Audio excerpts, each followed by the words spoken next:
I had a successful career in real estate, and we bought undervalued real estate. And I felt it was creative to give life to old real estate to make it new. It was commercial real estate, loved it. But I was starting to get tired of buying things. I wanted to build something. So here I am, a real estate guy in 1995 saying this thing called the internet sounds really cool. I want to be part of it. And so there weren't that many companies. There was Microsoft, there was Yahoo, there was Apple, there was Intuit, just a handful of companies in the Valley. And so I went to them and said, hey, I'd love to come work with you. And they're like, you're a real estate guy. Do you want to work in facilities? I'm like, no, I want to build a company with you. And so that's where I learned one of my critical lessons in life, which is the ability to bridge from where you are to where you want to go. And my bridge, it took me a while, but I realized in real estate, I learned how to do deals. I learned how to close. I learned once you close the deal, how to manage it. And that was the bridge. Welcome to the Sidcast, the podcast where we sit down with a fascinating guest each week to hear their story, who they are, and how they got to be that way. My name is Sid Finkelstein, a professor at Dartmouth College, and your host and guide as we embark on a journey of learning, discovery, and good old-fashioned conversation.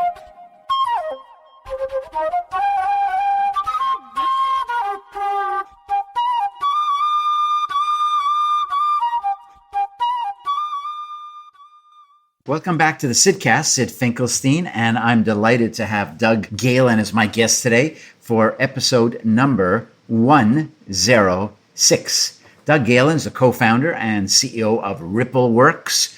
RippleWorks is all about the needs of social ventures. They provide practical support that can really affect these entrepreneurs and their teams that are working to improve lives. RippleWorks operates and has worked in 59 countries. They have a portfolio of 110 organizations that they've helped and assisted in their work. And that adds up, by the way, to almost 250 million individuals around the world that have been helped indirectly from RippleWorks as they help work with entrepreneurs in social ventures. And that's pretty cool because this is someone who has a deep Silicon Valley background and has worked in all sorts of different companies, just about all of them for profit. And I think it's really kind of cool to think about. He was, for example, at Shopkick, which is a mobile app startup that was backed by Kleiner Perkins and Greylock. If you don't know them, they are the royalty of the venture capital industry. And Shopkick was actually sold to a Fortune 50 company. He was a senior vice president at Shutterfly. You know, Shutterfly, the photo company, helped grow revenue from 50 million to 500 million and a successful IPO as well. He was a senior executive at eBay and worked earlier in his career in finance in a company called eLoan that also had a successful IPO. And so Doug Galen's been in Silicon Valley, has worked with leading companies, and he's really helped build them. He's kind of the master business developer. He knows how to build organizations and he knows how to sell. And as a result, that skill set is critical in company after company. And he has now turned his attention to helping social enterprises with the same skill set, and not just himself, but he's created this entire organization, RippleWorks, that is, I guess you can call it a consulting firm for social ventures, and a consulting firm that's designed to help them have an even bigger impact. Doug's also great to talk to because, he graduated from University of California at Berkeley in 1988, and he stayed in Silicon Valley. And so he's one of these people that has been in Silicon Valley for 3.5 decades now. And what was it like back then? What was Silicon Valley like? He was there when the internet first took off. He was there during various waves and troughs in the industry. And what was the culture like? And how do people behave? And how do they behave now compared to how they used to before? And are you surprised to see Silicon Valley become Silicon Valley? All kinds of questions like that we get into that I think are really interesting. In some ways, the most compelling part of the story, at least something that really resonated with me, is Doug's personal story about his family, in particular his daughter, who was going through a major moment in her own life. And Doug was watching this, and it gave him some pause to think about how is he contributing? How is he helping? Because that's what his daughter was doing. What can he do to change the world, to make the world a better place? And it really did have a big impact because he shifted around that time to actually create RippleWorks and start to build that up.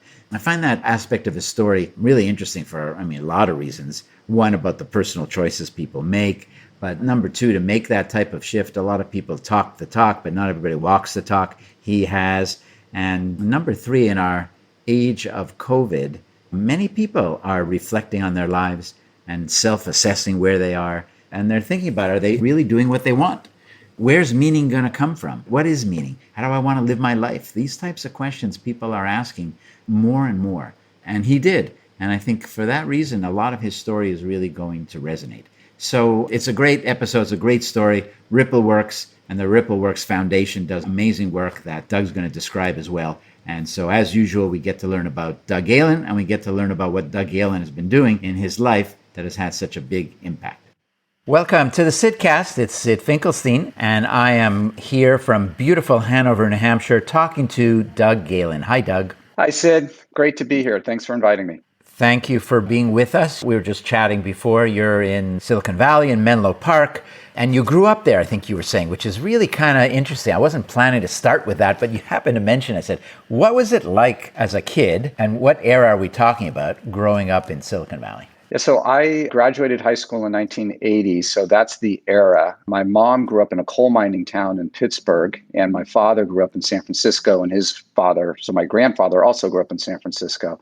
Menlo Park, growing up, there was no such thing as Silicon Valley. Menlo Park was just a sleepy town, bunch of cottages next to Stanford University, professors, 30,000 people, and it's still 30,000 people today. But now what was once apple orchards is the famous Silicon Valley, and Sand Hill Road is the famous place, that the mecca of venture capital, of which none of that really existed back when I was growing up. Yeah. So you stayed in the neighborhood, let's say, because you went to Berkeley, and I think you got an MBA at Berkeley in the late 80s, right? Yes. Yeah, I did. So were people talking about quote unquote Silicon Valley back in 88? Like when you were graduating, your classmates were graduating, is that something that was a thing then? It was a modest thing. The thing then was going to be an investment banker or going to be a consultant or go be a marketer for Anheuser-Busch. I mean, kind of big company, big jobs. There wasn't much going on in Silicon Valley. I was in my first career. I've had 3 careers, and I was in real estate, which was a pretty big thing. And so I worked for an investment company, and we bought real estate around the country and turned it around and fixed it up and gave it life again. And those were the kinds of things going on back then. If you were a big time engineer, you were maybe building chips. So you were hardware. That was kind of a big deal. There wasn't much in terms of software. There really wasn't Microsoft to say, not much of yet, which was one of the originals, or Silicon Graphics. Right. Well, of course, there was HP in the old days, right? And also, I don't know whether you knew any of the alums from there or not, but Fairchild Semiconductor, which goes back to the late 50s. So kind of this legendary company, right, that included Bob Noyce and a bunch of people, who was one of the founders of Intel, and a bunch of really famous people. And they worked for William Shockley, who won a Nobel Prize for his work related to transistors. William Shockley, unfortunately, was a very, very difficult person to work with and ended up espousing some highly egregious and inappropriate beliefs over time, which is sad. But he was a genius in his day. And I think his mother, this is what I remember reading, his mother lived there. He went to Caltech, and then he went to MIT for his PhD, and he went back. And he was at Bell Labs in the East, and then he wanted to move back near his mom.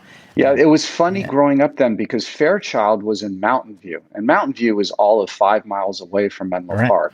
Yeah. But that was a forever away. Wow. Mountain View is where chips were built, and Palo Alto is where Hewlett Packard was. And so growing up in Menlo Park, the fathers that I knew worked at Hewlett Packard, and they were literally the ones with the pocket protectors and the different colored pens in their shirts. And, they were just the nerdiest of nerds, wonderful people, engineering types. And, they wanted to solve every way on, from how to build the perfect fire if you went camping to laying out the sleeping bag just right or what have you. That's really interesting. I wonder what happened to make that transition, because I've been curious about it, and I'm sure people have studied this, probably PhDs in this topic as well. But I always thought that there was something about HP and Shockley and Fairchild that they gave birth to this. And there's this old story about Steve Jobs coming out there and talking to, I forgot if it was Hewlett or Packard, sleeping on his couch. Who knows what's true and what's not true. But That's the legendary story. And so that becomes kind of, it's almost like a Star Wars thing, right? The father and the son. It creates this connection. I don't know whether you've ever looked into it or thought about it. I'm curious. Well, Microsoft, Bill Gates and Steve Ballmer, when they were at Harvard for a whole year, that interface, Steve Jobs was working on it, Apple was working on it, but it was really Microsoft who blew up the ability for us mere mortals who aren't technologists, of which I'm one of those, to be able to interact with a computer. That really kicked off phase one. It was really interesting. And you think about, you mentioned, when you graduated in 88, I think, from Berkeley, people were taking jobs that I would say most East Coast schools are still dominated that way, with investment banking and consulting. Some big companies. Now, of course, there's a lot of people that do go into tech, even from East Coast schools, although probably nothing compared to what's going on at Stanford and Berkeley. But it's just interesting to think about that shift. You were in real estate, though. Finance and real estate. And real estate's always been big. I mean, here we are in 2021 and we're talking about record prices being hit for residential real estate. I think that the numbers are unprecedented emerging out of the COVID world. But what was your sense of real estate and finance? I'm curious, because you did a transition, maybe this is career too, when you went into maybe a bit more e-commerce. But you got your way towards being a very early employee, almost like a founder of eLoan.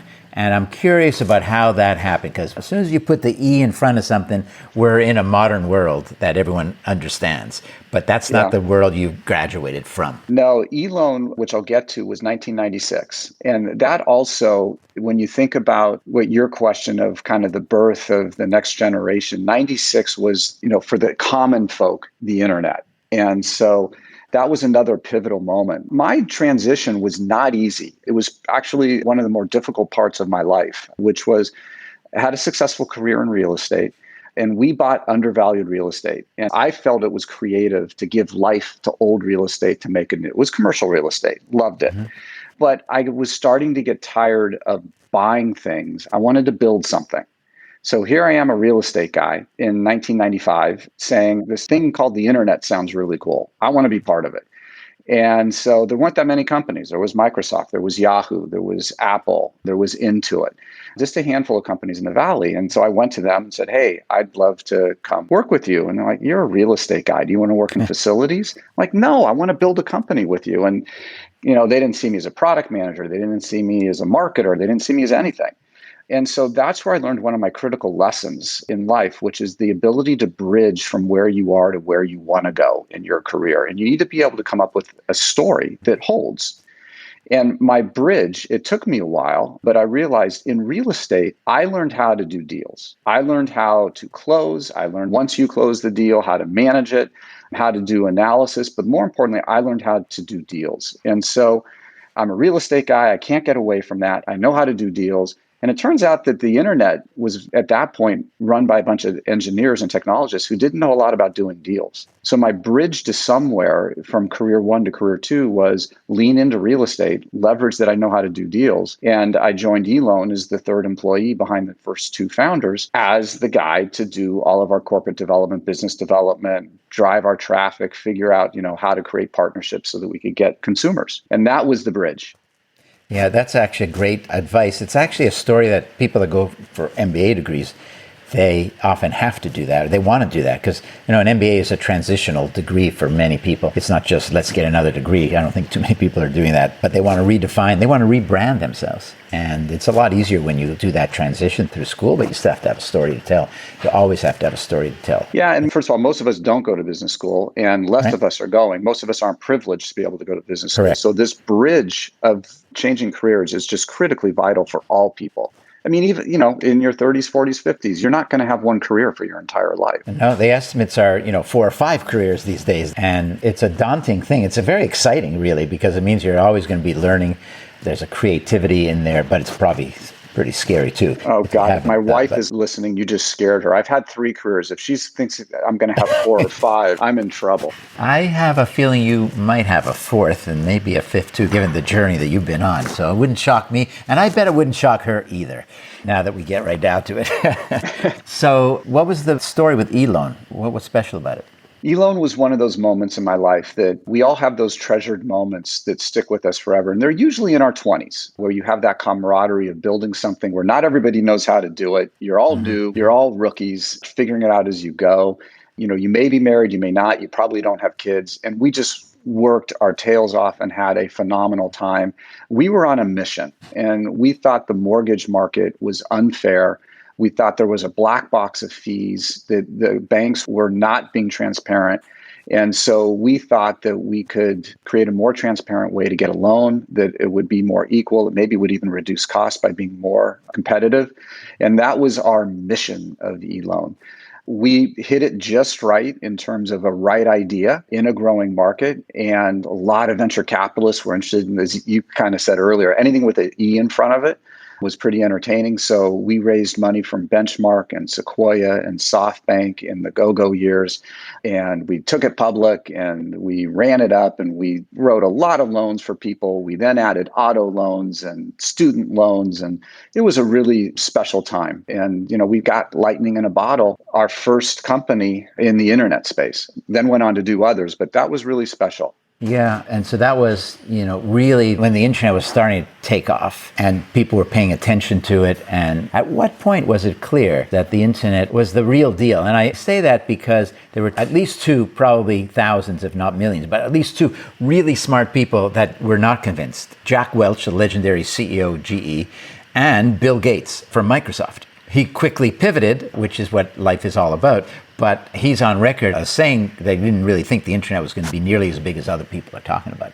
Yeah, I think there's two things. I think one is we didn't know at the beginning because we're talking about getting a mortgage from an invisible person that doesn't exist, which to people today is like, of course. But at that point in time, that was like going to Mars, how people think about going to Mars today. And so there was a real question whether you would be willing to get a loan through bits and bytes and not deal with the person that you are facing physically. And so we didn't know if that was going to work. But I think, you bring up like Bill Gates and Jack Welch. One of the things that I teach is human-centered design at the Stanford Business School. And we always talk about a beginner's mindset. When you have a beginner's mindset where you are looking at something fresh, you see things that other people may not see because you bring no baggage in terms of how you see it. I think the other thing in starting companies is you're naive. And that naivete is a blessing and a curse. It's a blessing because when we started Elon, that's all we knew. I mean, this just makes sense to us. Now, if we really knew all the troubles that we were going to face, like how do you notarize when you're doing something digitally? How do you notarize the documents? How do you get the signatures? How do you work with real estate agents who make commissions off of kickbacks for sending loans to mortgage brokers? If we knew all of this stuff, I don't know that we would have started Elon, but we didn't know all of it. And so that naivete and ignorance is a blessing for entrepreneurs. Now, that's interesting because you had some big time venture capitalists that supported you. And it's their job to be asking those types of questions, among other things. Did they not ask them, or they just trusted in the team? Well, there's a whole topic around venture capitalists. I'd say that venture capitalists look for trends. They like to be perceived as mavericks, but what they're looking for is almost risk arbitrage. Is they want to be mavericks and say they're taking big risk, and some do, but others are following who else invested. Or let me see your consumer growth numbers. Our first investors absolutely bet on us and the craziness of what we were doing. And then the other investors, as we matured, were looking at what are your growth numbers? And the growth numbers told a story. We were growing exponentially on the number of people that were coming to visit our site. Then we saw the number of people applying for loans, and then our ability to close those loans. So the numbers started to speak for themselves, and that attracted capital. And I'm sure you've heard the stories of the companies that have taken off, be it Facebook or Airbnb. They go and raise venture capital money. They're growing so fast, they don't even touch the money that they raised because the growth is happening so fast. Mm-hmm. That's a dream come true for venture capitalists when you can catch that kind of momentum. Right. The other thing you brought up that I want to probe a little bit, it's almost philosophical, is around trust. Because, here you are getting a loan and you're not seeing a human being. And it's a very personal thing. It's probably the biggest thing you're ever going to do financially for the average person. Your house is your biggest investment for most people, I think. Now we put our 2021 lens and it's like a no-brainer. The stuff we do online is unbelievable. People are finally worried about privacy, but they say one thing and act quite the other way. But there had to have been trust. And in retrospect, it's kind of obvious. But at the time, what did you do to engender that trust? And then maybe speaking more generally, not just about Elon, why do you think this whole internet thing worked in business after business when it depended on a fundamental degree of trust that one could imagine would not have been forthcoming? Yeah, so I've learned this through some experience about trust building, having the chance to do this a few times, starting from nothing. And when you have nothing as a young company, to develop trust, there's kind of two fundamental ways. One, put testimonials on your homepage or whatever. Leverage any testimonial from anyone who had a good experience. 2, any credibility that you can get from even like the Better Business Bureau seal. I mean, anything from affiliation with something or someone. It could be an article by the Wall Street Journal. It could be a board of advisors. It could be your investors, but attach credibility to something is what really helped for us. And then the other is customer service. Live and die by, providing, in our case, we needed to provide that personal touch. So we really invested in customer service. In fact, I'll tell you a very counterintuitive story. There was a point that we had figured out how to do pre-qualification of a loan in like 20 seconds. And so really fast. We thought, how great that we could let you know right away, pre-qualification, hit print, here's a letter, you can take it to your realtor, you can show them you're pre-qualified. How great is this? And we noticed that when we launched the 20-second pre-qualification, conversion rates went down, not up. And the reason, after digging into it, was the fact that it decreased trust, because how could you possibly have done the analysis that fast that this thing must be flimsy? And so that was an interesting lesson on trust in a great product isn't always about speed. We never would have thought of that unless we had launched, learned, and failed. Right. Yeah. And so eLoan was a success, but you went through, I'm not sure when you were acquired, but you went through the bubble and the bursting of the bubble. Or were you still there at that time? It was March 2001, I think, when everything really went up in smoke. I was just finishing my time there after an amazing run. The company started about a mile from my house, and we moved it to 50 miles away because we needed to hire hundreds of staff in the mortgage industry, and they all lived in the East Bay, which is kind of my version of Siberia, far, far, far away. And so I very sadly had to phase out of the company. We had a new child. I just couldn't do the commute. I was never home. And then, of all things, I joined eBay. We had a co-investor, Benchmark Capital, that was at eBay and eLoan. And so 2001 is when I made the transition over to eBay. So what was it like when the bubble burst? I mean, eBay came out on the other side and keeps on going, but did it completely blindside people? Or were there people, maybe venture capitalists in particular, jumping in and trying to get to that IPO as fast as possible and not worrying about what? No, we had our first bubble in 99. So we went public and our stock opened at 12 and it closed at 72. It was one of the greatest days. It's even in a CNN has me running a team meeting when they do pick the decade of the 90s of what that incredible feeling was. And the stock went from 72 to 2 over several months. And so that was a very difficult time. And we couldn't sell and we needed to stay committed to the company. And there was a lot of personal challenges there around stock options and what to do with that. But we were able to continue to serve our customers. That didn't change, but the value of the company drastically changed. And at that point, venture capitalists weren't seeing buying opportunities. They were seeing, oh my God, opportunities. How do you hang on? How do you cut costs? How do you make sure that you can survive not raising any more capital? Yeah. Do you feel like the culture of the Valley changed very much because of that? I mean, that's quite a slap to go through that. Yeah, I would say. What was the learning that came out of that? Yeah, the learning was you got to have a company that actually adds value and you got to withstand the hard times. You got to be able to build a culture that withstands the hard time. But if I'm perfectly honest, it's a short-term memory. As soon as things start to come back, the feeding frenzy of money comes back in and it all piles up all over again. And so we've seen these cycles repeat where you go through downtimes, things contract. And then it starts to flow all over again. The optimism is both the blessing and curse of Silicon Valley, much more of a blessing, but it's the fact that we feel we can change anything. And I say Silicon Valley, it isn't. It's that mindset of anybody in technology where technology is limitless in terms of the opportunities that it can present. Yeah, the short memory, this is not directly on topic other than on this point about short memory. I think about COVID and our post-COVID world, and I was one of those people saying, I'm never shaking anybody's hand again. Anytime I'm around a crowd, 10 years from now, I'm going to have a mask. Well, it didn't take long. We were at a party in the weekend. Yes, I was shaking hands. Yes, I was hugging. I actually liked it quite a bit. And I don't know, it seems like even something as terrible as that, we go back to kind of who we are and what we believe in and what we want. Maybe it's just a human nature thing. Maybe it's an American thing because it's such a optimistic, even today, optimistic country. I don't know. So it doesn't surprise me in a way. I would say it's not just tech, maybe not even just entrepreneurialism. There's something about how it's cultural. It's a cultural thing. I would agree with you. Many, many moons ago, people don't know that there's a little secret about the founding of eBay, which, is a dinosaur now, large, been around forever. But people thought that eBay was started by Pierre Omidyar to sell Pez dispensers. And actually, Pierre started it as a social experiment. And the social experiment was he believed that people are basically good. And he wanted to see if strangers would trade with each other, would buy and sell with each other. And they did.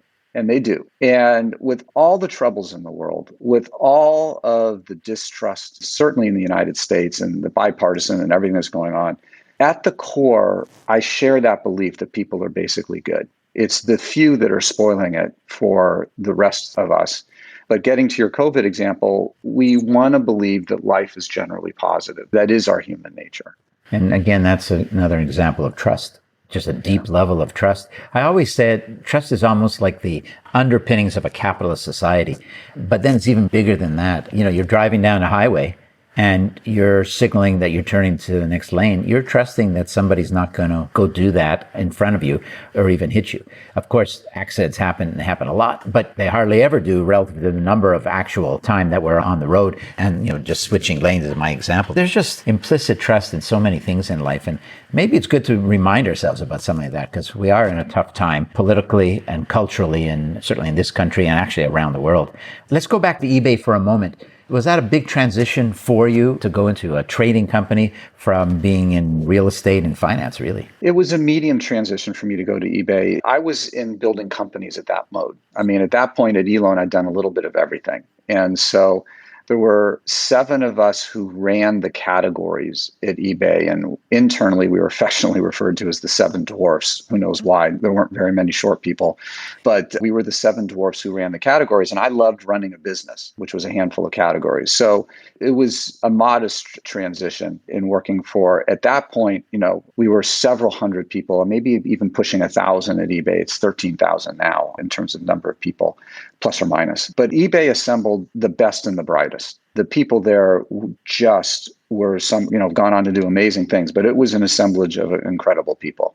Yeah. Were you there at the same time that Maynard Webb was there? Yes, indeed.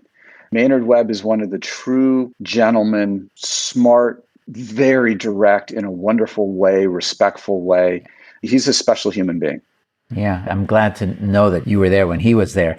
I did a podcast with him not that long ago, and he's come to my class at Tuck to visit. And I agree. Actually, what he's doing with his network in venture capital is not unrelated to what you're doing with RippleWorks, which we haven't even gotten to yet, it occurs to me. So let's make sure we hold that thought. There are a couple more stops along the way, and we won't have time to go through every one of these stops in detail. But I want to talk about Shutterfly. And I know I'm skipping over something, but Shutterfly, what made you want to go there? And what's the story? I'm interested today about photography and how that business model works and if it continues to work the same way. Yeah, it's funny. In my career, Shutterfly was incredible. I went there because I love photography. At that point, it was all film with a little bit of digital. There was no such thing as an iPhone. There was these digital cameras. And a friend of mine at eBay got tapped to become the CEO, and he asked me if I would join him, and I did. Shutterfly was about 25 million in revenue, which was a lot of money for a startup, but it was losing about 50 million. And so it was upside down. It needed a new CEO. It needed a whole new strategy and refresh. And so we came in and I got to join Jeff, the CEO, to do that.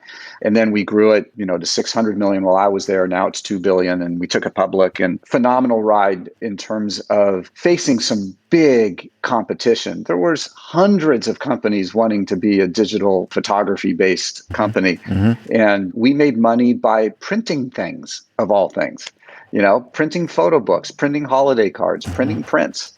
So we had lots of competition, and we had complete and total margin erosion. We had about 100% of our revenue, 90% of our revenue came from 4x7, the little 3x5 and 4x7 prints. We sold them for 45 cents. They cost us about 5 cents. 4 cents to make. Huge margin. That's the way Kodak had set the industry. Well, as all the competition came in, the price went from 45 cents to to 13 cents, 10 cents. And imagine as an organization needing to show growth to our venture capitalists, but your price is just eroding by 75%. So we had to create new products and services, and that was strategically fascinating. And that's when we created the photo book, which took, something that you sell a print for 7 cents or 10 cents, and you could sell a photo book for $40 with lots of prints in it. You would design your photo book. So Shutterfly was an exciting time to help people, non-technologists like me, enjoy the beauty of our photography or our memories. And we loved what we would call printing smiles, to get that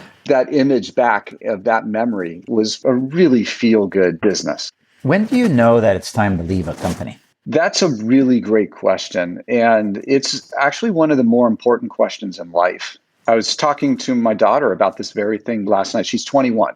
She's working at Adobe this summer, an internship in the employee engagement team. She's having a wonderful time at Adobe, but it was like we were talking about in life, you should be pursuing what you love to do. And one of the things is to have the pursuit to do it. The second is to stop when it's not working. And so I had my moments in the mirror where I knew I was out of sync with my values or what made me happy. And so step one is to acknowledge it. And so I could go through the moments in my life, but the movement from career 2 to career 3 was absolutely one of those that we can talk about in a moment. But I think the first is to acknowledge when you're out of sync. That's one.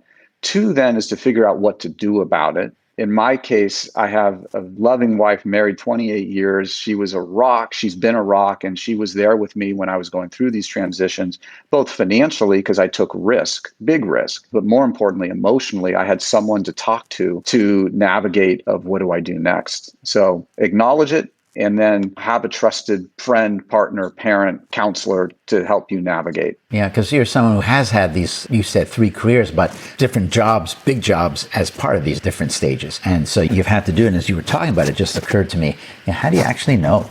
Yeah, at Shutterfly for me, there wasn't another job for me in my growth. We had an awesome CEO, and that was his job. And I was falling in love with mobile because there actually wasn't much going on in mobile at this point, 2010-ish. And so iPhone was just coming out, and that seemed like the next great opportunity. And at Shutterfly, we weren't doing a ton with mobile yet. And so I wanted to dedicate the next stage to mobile. So I felt I'd hit a ceiling in my personal growth. I felt there was another opportunity. I'd been there 7 years. We had full succession ability, that I wasn't leaving the organization in a bad way. That one was not hard because it felt natural. Right. It sounds like you weren't really worried or afraid of making these kind of big career transitions from one company to another. You could have stayed at Shutterfly probably for the rest of your career, but you were willing to take a risk and you didn't see it as a risk. Is that an accurate way of describing it?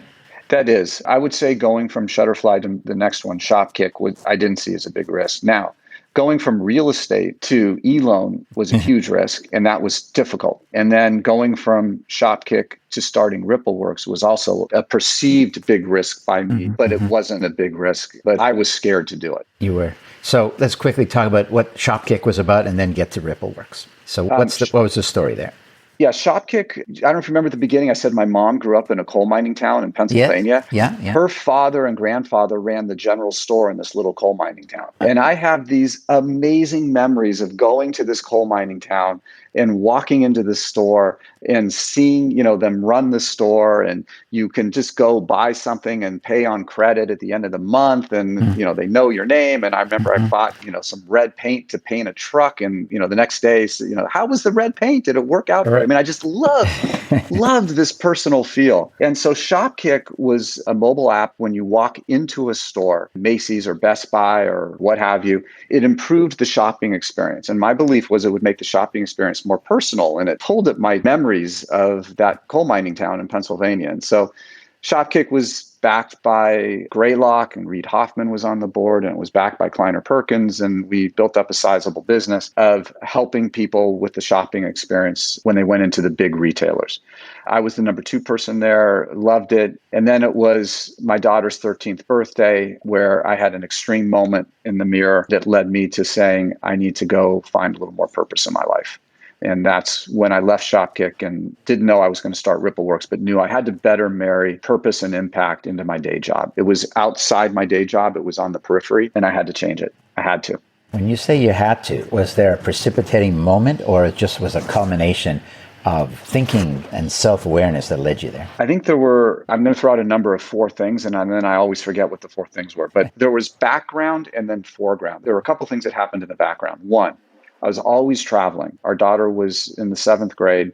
We only have one child. And I was always on the road with the CMOs of all these retailers. I was missing out on the precious years of our daughter's life. Two, a friend of ours' son died tragically. And that really had an impact on me, that life is short, or that life is finite, and I need to honor what really matters. And then 3 was, we're Jewish, and there's something called the bat mitzvah, bar bat mitzvah. When you turn 13, a child runs a service. It's the commemoration of them becoming an adult, which, hey, at 13, you are not an adult. But in the Jewish tradition, that's the way it goes. And at a bar bat mitzvah, as a parent, you get up, you say something wonderful about your child. You hopefully give them a life lesson.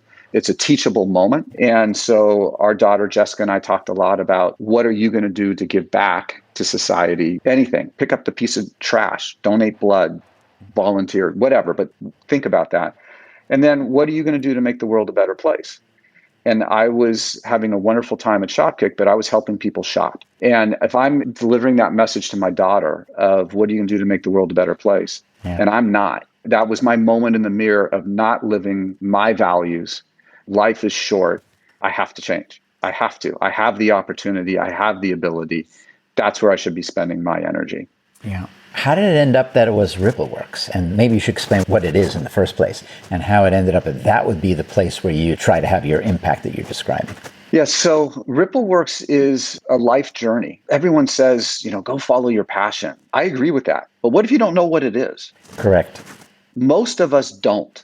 I did not. I didn't wake up saying I want to be an architect or a nurse or a doctor. Mm-hmm. I didn't know this. And my life has been a journey. So first of all, I didn't know that RippleWorks was in my future at all. I just knew moments along in my life I needed to course correct. And that led me to wanting to have a job that is a good company and does good.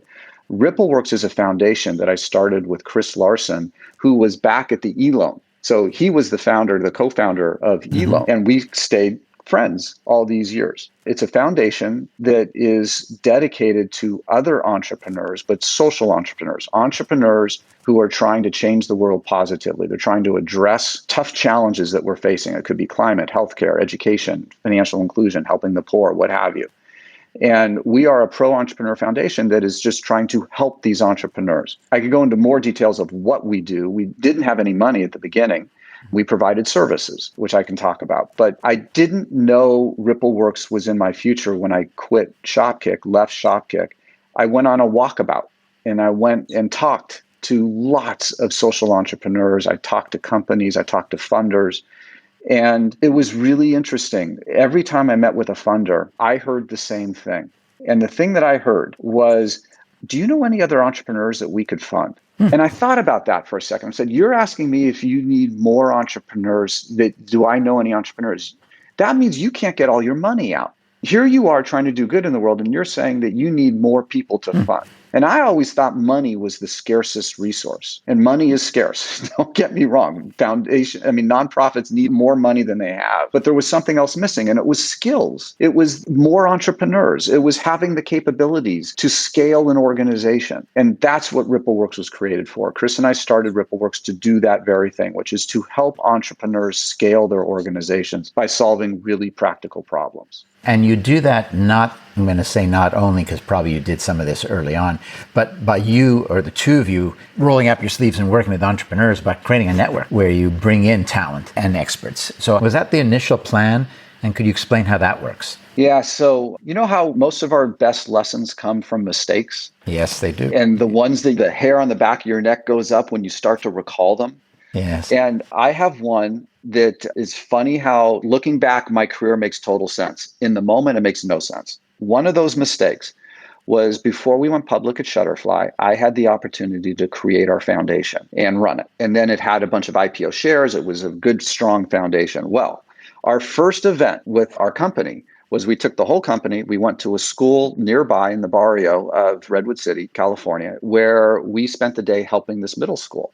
And the middle school had bad IT systems. They had no social presence. They lacked fundraising capabilities. We brought our engineers, our marketers, these amazing people, and we spent all day at the school and we cleaned every inch of graffiti off of their walls. And we built a vegetable garden. And it was great. And at the end of that day, they all looked at me and said, seriously, this is the best that we can do. I've got these skills. This school needs these skills.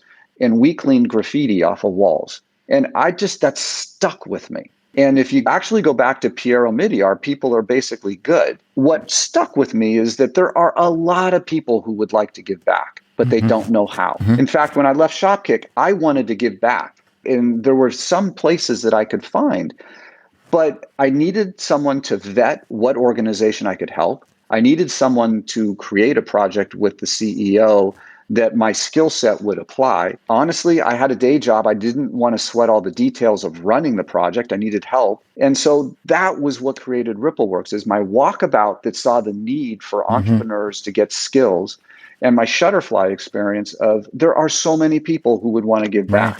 Yeah. And then my eBay experience of marketplace, of that we can do this. Right. You see all these components perfectly in the way you just described it. It's a clear, I'll call it, nonprofit business opportunity. Yeah. Yeah. And that actually makes sense that you were the one to do it, given the steps and now you've had. We all aspire to have a dream job that you get to say, I can't believe I get to do this for a living.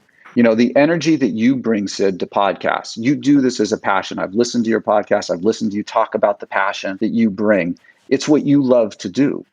And so, you know, it's because I took the moments in the mirror at various stages of my career that I got to now have a job I cannot believe I get to do. It's not a job. And it's only because of facing the realities when I was unhappy or I wasn't achieving my potential as defined by me. Yeah. You know, I coach a lot of students. Most professors do, I think. And I've often said, you know, when Sunday night feels the same as Friday night, you probably got a good thing you're doing, which is what it's been for me I've been doing what I'm doing for more than 3 decades. And it's very, very fortunate. It's very lucky. You feel, actually, I bet you feel the same way. You feel a lot of gratitude. Even though you created it, you did it, and that's true for many people in their fields, you feel a lot of gratitude that you actually have to do this. To can live your life this way, to create this. It's fantastic. Now, the relationships you have with clients, let's call them clients, I'm not sure if that's the word you use, but entrepreneurs, are they short-term or are they long-term? It's a mix, depends on what it is. There's a specific problem, somebody comes in to help, or there's more long-lasting relationships in, I don't know, more of a consulting capacity. I think you may have just been sitting in some of our strategic meetings that we just had this last month, is we are referred ventures by their funders. We can't find all the ventures, the great entrepreneurs in the world, but we can find all the funders. We sit down with the CEO. We say, what are your top 3 challenges for the next year? What are you trying to achieve? What are your objectives? What are your challenges to overcome those objectives? We almost go through a therapy session. And then we say, great, okay, now we know your objective, your challenge, let's overcome it. And so we will engage in 4-week to 4-month project to overcome that challenge. We are a player coach. We roll up our sleeves. We bring in an expert from Silicon Valley, or I say that in quotes because it could be anyone who has solved that problem with very few resources. At the end of the 4 weeks to 4 months, the project's over. We believe in deadlines, end dates. Everyone can breathe and take a break for a minute. We are now spending more time to come back to the CEO a few months later and say, hey, what's next? What do you need help with?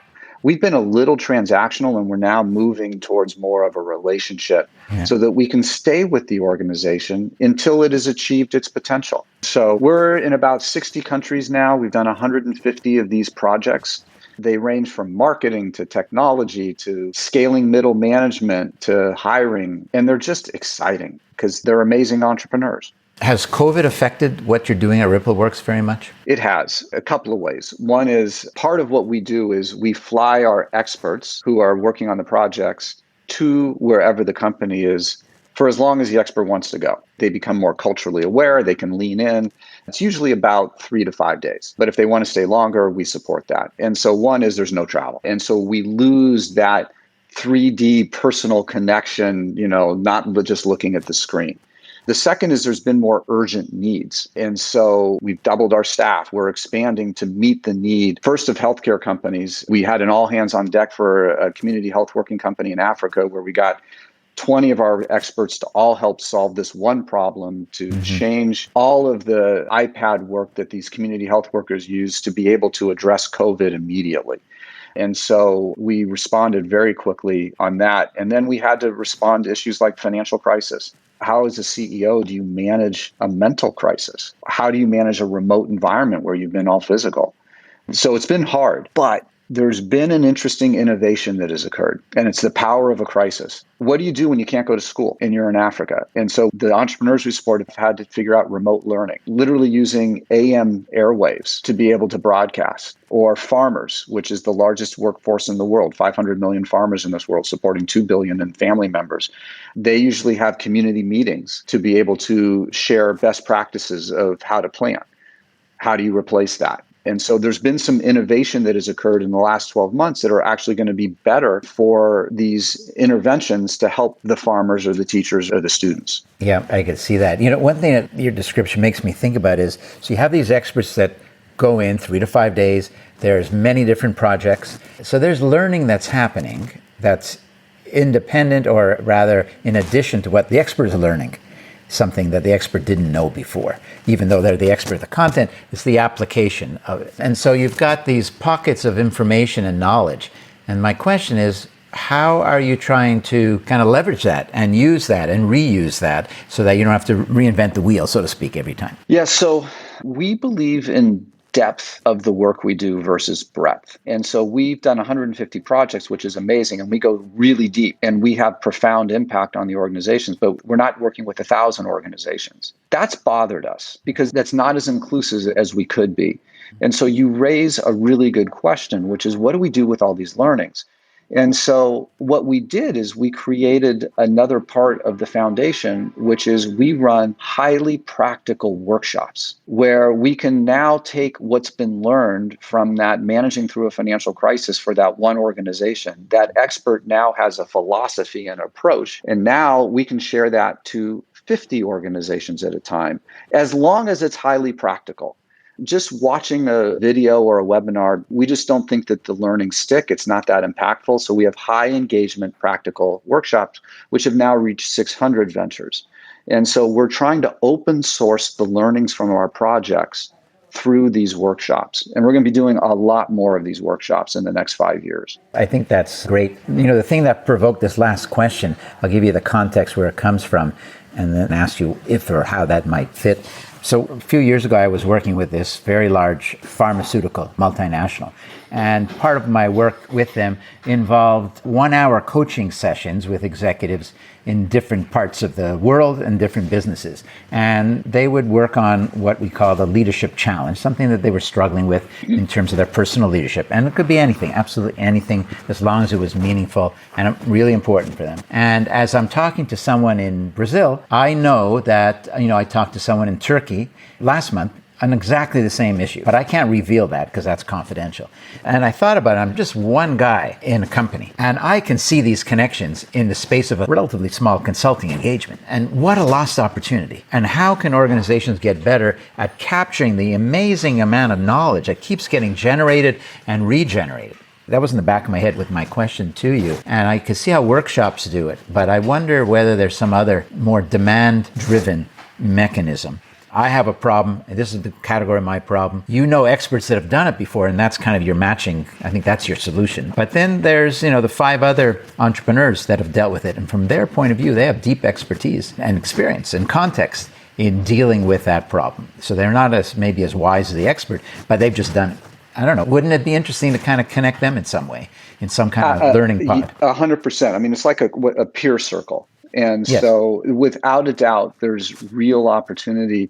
I mean, the dream is that RippleWorks doesn't need to exist in a couple of decades, that the skills and capabilities have been distributed around the world and that people are able to help each other. And so I absolutely agree with you that the idea of peer circles, of which we've just piloted 3 of them, and they've been really successful, and not necessarily at the CEO level, It found out that we learned that CEOs have some level of access to, if it's through their funders or what have you, but their leadership teams have no access to development, to improvement, to skill building. And so, like I said, I think you're sitting in our strategy sessions because it absolutely makes a lot of sense. Yeah, it's great to hear you're doing that, and I could definitely see that opportunity. So it sounds like RippleWorks will be your thing, your passion, and it's not even right to say it's your passion. It's the manifestation of who you want to be, I think, as a leader now and in the future. It seems like it's going to, I mean, no one can predict the future for someone who's had various careers as you have, but it sounds like this is it, is what it sounds like. I am in my dream position. My job now is to continue to build the next generation of leaders in RippleWorks, to grow RippleWorks, to turn it from a startup to a legacy. You know, we were funded by all things by cryptocurrency at the beginning. It was worthless when we funded it. It was from Chris Larsen personally and from Ripple, the company. And now that cryptocurrency is worth something. And so we have an opportunity to build a very meaningful foundation, the likes of some of the larger foundations in the country. And so we are on that mission. That's my focus. You know, it's funny you mentioned cryptocurrency. We only have a few minutes left, and I have a long list of things I wanted to ask you about, and we're not going to get to all of them. So maybe we'll call this the short answer phase of our conversation. Okay. So you know a lot about cryptocurrency, about blockchain, and more people know a lot about that. I have to say that I have more people asking me, you know, Sid, what do you think about cryptocurrency? I don't know a single thing about cryptocurrency, but because I'm a business school professor, they figure I know. And why are they asking? Because they want to invest. It just happened the other day with the son of a friend of mine. He's maybe 32. He asked my opinion. Why is everyone all of a sudden trading cryptocurrency? And I mean, is this just kind of gambling, or what's the story here? Yeah. So, okay. Short version responses. Yeah. There's Very it's short. important. It's a hard one. Yep. Break up blockchain and cryptocurrency. Two different things. Blockchain, a beautiful technology that's going to be here to stay that has profound implications on the world. Cryptocurrency is the lubricant that makes blockchain work. Cryptocurrency without blockchain is more of a speculation. And so people are looking for chances to make a lot of money. So why don't we do it? Now, having said that, there's another thing about cryptocurrency when you start to talk to the Wall Street people is they use the fancy word correlation, non-correlation. It doesn't correlate to another asset class. And today, as we become global, the world is becoming more correlated. And so you invest in, you know, it used to be you do stocks and bonds because they're not correlated. They're more correlated. Cryptocurrency isn't correlated so much so. So Wall Street's interested in it for that reason, and it potentially becoming a new asset class like equities and bonds. It's true. I think a lot of the big banks are developing businesses. And the banks should, because blockchain is powerful for the banks. It's a frictionless way to move money around the world. That's the power of blockchain. Gets me to the next question about NFTs, which I don't know if you followed NFTs very closely, but crypto is closely connected in that it seems like cryptocurrencies are being used to buy some of these, at least some of the big numbers. NFTs were introduced to me by a junior colleague who knew about it because that's what someone who's 30 knows and someone who's, let's say, double that age doesn't know. What's your sense of NFTs? Is this going to be an asset class? Is this a reasonable investment? What do you think about it? You know, we started this conversation with Jack Welch and Bill Gates didn't get the internet. NFTs don't make a ton of sense to me personally, but I'm becoming a little old school, bringing in my legacy points of view. The part that intrigues me about NFTs is there's so much energy behind them that you do have to listen to the consumer a little bit. So where I probably honestly would have discarded it, I think I shouldn't because I need to read the tea leaves of the interest and better understand it. Yeah, I mean, that's actually a really good response in light of one of the things you teach at Stanford that you described earlier, right? It's exactly about what you're saying. Don't let that legacy thinking and assumptions kind of get you. So you know a lot about real estate. I'm wondering what you think about Zillow. Zillow's been a great organization for the real estate industry. So at the end of the day, it aggregates leads for realtors because that's where we all go to look up houses and housing prices and all of that. So yeah. Zillow is a solid organization providing a role for consumers and realtors aren't going away. So it's a lead gen. How about the biggest of them all, Amazon? Yeah, I mean, Amazon, we all depend on it now. So it's here. Now I would just love Jeff Bezos to learn a few things from his ex-wife and Mackenzie Scott and focus some of his energy on distributing his tremendous wealth to do good in the world. Yeah. And what do you think is, so you've been in e-commerce for many, many years, and Amazon is kind of, they're the headline, even though there's so many other companies in it. How do you compete with Amazon? What if Amazon wanted to go into the photography business? What if Amazon wanted to go into, you name it. Actually, they are in every business by now anyways. How do you compete with someone like that? You know, when you advise, certainly you have students that are going to startups or creating startups. And it's not just the Amazon. You know, you could think about all the giants, Facebook and Google, and their unbelievable power. And how do you compete with these 4 or 5 unbelievable giants? Well, you and I both advise business students. And so this is a common thing. The class that I run is about forming companies to go start new enterprises. Yeah. Rule 1, don't try to out Amazon. You're not going to win on price. You're not going to win on efficiency. So you got to win on something else. The other is when an organization becomes really big, a great strategy is to zoom in and focus on something narrow. Etsy, StubHub, Airbnb all came out of the marketplace of eBay, but eBay wasn't great at rentals, Airbnb. eBay wasn't great at artists, Etsy. And so zooming in and identifying one part that you can do better than Amazon. Why is Etsy still existing even though Amazon is there? Because Etsy provides a really great, important niche from the artist side. So just don't try to out Amazon. Yeah. What do students ask you? Like, is there a very common question? Probably if they're in your class, they've already started something or they're going to. Is there a short list of the most common things they're worried about or thinking about or asking you about? Very common is co-founders. How do I evaluate co-founders? Usually co-founder issues come up, almost always. Especially in a class when, you know, you're not necessarily picking a co-founder from anywhere. It's just from the population of your class in business school. So co-founders is a whole topic. How do you know when you found product market fit is a whole other theme. Like, how do you know that you got it right? How do you pivot when you don't think you have it right is another real common theme. How much money do you spend on marketing? How much do you care about profitability right now that the gross margins work versus just sell the product? Those are probably some of the biggest questions. Well, I can keep going with the short answers, but it would never end. And you've been generous with your time. We've been going for an hour and change. So I'll give you my last question I like to ask people, which is about advice. But it's specifically advice to yourself. If you can magically go back in time when you were 21-year-old Doug Galen and lean over to yourself and say, you know, if there's one thing you want to know about life, about work, about career, or there's one mistake you don't want to make, or there's something you want to think about, what would that be? What would be the advice to yourself at the age of 21? It's a particularly fun question for me because we have a 21-year-old daughter. And yes, so indeed. I get to relive it a little bit with Jessica. I think the advice I would whisper into my ear is don't go after what I should do, go after what I want to do. And use that as my true north. And I guess the follow-on would be, if I go after what I want to do and it isn't right, that's okay. Stop. It's okay to stop and try again of what I want to do versus what I should do. Yeah, there is a belief often among young people that there's permanence to every decision that they make. And it's actually not true. Most business school students, for example, are in a different job within 2 years.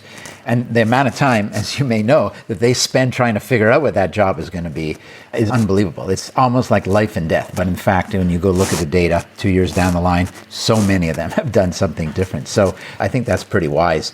Doug, thanks so much for spending time with me on the Sidcast.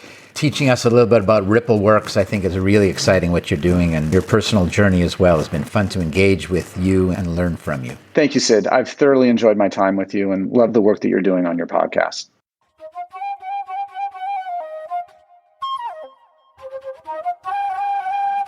Thank you for listening to the Sidcast. I'm really excited to be bringing you season 3 and really appreciative that you've chosen to listen to this episode.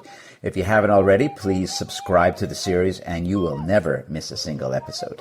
I welcome all feedback and I'd love to hear from you. I've gotten some great commentary over the course of the first 2 seasons and lots of great suggestions as well. You can contact me via my website, www.thesidcast.com, or you could email me directly at sidfinkelstein@gmail.com. If you like what you heard, I hope you'll tune into another one of our episodes, and please give us a 5-star review and share with others who you think would enjoy and benefit from the show as well. The Sidcast is produced by the Podcast Laundry Production Company.